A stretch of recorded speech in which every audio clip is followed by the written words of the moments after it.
মানচিত্রে তাকালে আমরা দেখি সবুজ এক টুকরো বাংলাদেশ, আর তার পায়ে আছড়ে পড়া বিশাল নীল জলরাশি আমাদের বঙ্গোপসাগর। আমরা ছোটবেলা থেকে জেনে এসেছি এই সাগর আমাদের সম্পদ দেয়, মাছ দেয়, আমাদের অর্থনীতিকে বাঁচিয়ে রাখে। কিন্তু আপনি কি জানেন এই শান্ত নীল জলরাশি আজ বিশ্বের সবচেয়ে শক্তিশালী দেশগুলোর জন্য এক যুদ্ধক্ষেত্রে পরিণত হতে যাচ্ছে? হ্যাঁ, আমরা হয়তো ঘুমিয়ে থাকি, শান্তিতে জীবন কাটাই, কিন্তু আমাদের দেশের ঠিক দক্ষিণে বঙ্গোপসাগরের অতল জলে আন্তর্জাতিক রাজনীতির যে দাবা খেলা চলছে, তার একটি ভুল চালে বদলে যেতে পারে আমাদের ও আমাদের ভবিষ্যৎ প্রজন্মের জীবন। কিন্তু কেন কেন এই শান্ত সমুদ্র আজ ওয়াশিংটন, বেইজিং আর নয়াদিল্লির ঘুমের ব্যাঘাত ঘটাচ্ছে? আসুন একটু পেছনে ফিরে তাকাই। বিশ্ব বাণিজ্যের কথা যদি ভাবেন, তবে জানলে অবাক হবেন। বিশ্বের মোট সামুদ্রিক বাণিজ্যের 1/3 এবং তেলের মোট চালানের অর্ধেকই পরিবাহিত হয় এই ভারত মহাসাগর ও বঙ্গোপসাগর অঞ্চল দিয়ে। চীনের কথাই ধরুন, চীনের অর্থনীতি চলে জ্বালানি তেলের ওপর, আর তাদের 80% তেল আমদানি হয় প্রণালী অফ মালাক্কা, যা বঙ্গোপসাগরের একেবারে দ্বার প্রান্তে।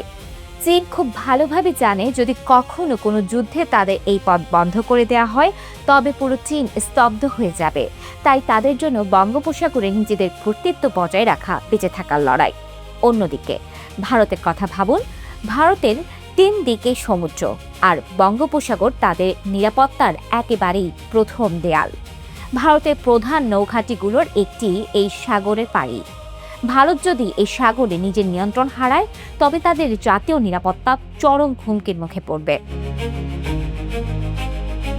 আর যুক্তরাষ্ট্র, তারা বিশ্ব রাজনীতিতে নিজেদের 1 নম্বর অবস্থান ধরে রাখতে পুরো ইন্দো প্যাসিফিক অঞ্চলে নিজেদের আধিপত্য বজায় রাখতে চায়। তাদের লক্ষ্য চীনকে থামানো, আর চীনকে থামানোর সবচেয়ে আদর্শ ক্ষেত্র হলো এই বঙ্গোপসাগর। একটু ঠান্ডা মাথায় ভাবুন তো, এই 3 পরাশক্তি যখন একে অপরের দিকে বন্দুক তাক করে আছে, ঠিক তাদের মাঝখানে দাঁড়িয়ে আছে কে? আমাদের প্রিয় জন্মভূমি বাংলাদেশ। কক্সবাজারের সমুদ্র সৈকতে বসে আমরা যে সূর্যাস্ত দেখি, সেই একই সাগরে চীনের অর্থায়নে তৈরি হচ্ছে গভীর সমুদ্র বন্দর। সে একে বঙ্গোপসাগরের তীরে ভারত তৈরি করছে তাদের সুরক্ষার বলয়, আর অন্যদিকে আমেরিকা আমাদের সাথে নিরাপত্তা সমঝোতা চুক্তি বা আকসা ও জিপসোমিয়ার মতো প্রস্তাব নিয়ে বারবার দুয়ারে কড়া নাড়ছে। বাহ্যিকভাবে এটি দেখতে অনেক সুন্দর মনে হতে পারে সবাই আমাদের কাছে আসছে, আমাদের গুরুত্ব বাড়ছে। কিন্তু ইতিহাস আমাদের অন্য কথা শেখায়। ইতিহাস বলে, যখন পরাশক্তিরা কোনো ছোট দেশের চারপাশে জড়ো হয়, তখন সেই দেশটি তাদের উন্নয়নের ভাগিদার হয় না, বরং রাজনীতির ঘুঁটি হয়ে যায়। চিন্তা করে দেখুন, ইউক্রেন আজ কোনো পরাশক্তি ছিল না, কিন্তু বড় বড় শক্তি স্নায়ুযুদ্ধের বলি হয়ে আজ তাদের ভূখণ্ড শ্মশানে পরিণত হয়েছে। আমরা কি চাই আমাদের বঙ্গোপসাগর, আমাদের শান্ত প্রিয় মাতৃভূমি, সেরকম কোনো ভূরাজনৈতিক খেলায় জড়িয়ে পড়ুক? বঙ্গোপসাগর কেবল যুদ্ধক্ষেত্রের মানচিত্র নয়, এর তলদেশে লুকিয়ে আছে বিলিয়ন ডলারের গ্যাস, খনিজ সম্পদ আর সামুদ্রিক নীল অর্থনীতি বা ব্লু ইকোনমি। এই সম্পদ আমাদের দেশের কোটি কোটি তরুণের বেকারত্ব বোঝাতে পারে। এই সমুদ্রের ওপর নির্ভর করে জীবিকা নির্বাহ করে আমাদের দেশের হাজার হাজার দরিদ্র জেলে পরিবার। ঝড়ঝাপটায় এই বঙ্গোপসাগর আমাদের বুক দিয়ে রক্ষা করে। সুন্দরী আর গর্জন গাছের বুক চিরে যে বাতাস আসে, তা আমাদের বেঁচে থাকার অক্সিজেন দেয়। সে সমুদ্র যখন বিশ্বের পরাশক্তিগুলোর রাজনৈতিক যুদ্ধক্ষেত্রে পরিণত হয়, তখন আঘাতটি কেবল কোনো নীতিমালায় লাগে না, আঘাতটি লাগে আমাদের প্রতিটা নাগরিকের নিরাপত্তায়, আমাদের অর্থনীতির মেরুদণ্ডে। আমাদের কৌশলগত অবস্থানে আমাদের সবচেয়ে বড় শক্তি, আবার অসতর্ক হলে এটাই আমাদের সবচেয়ে বড় বিপদ।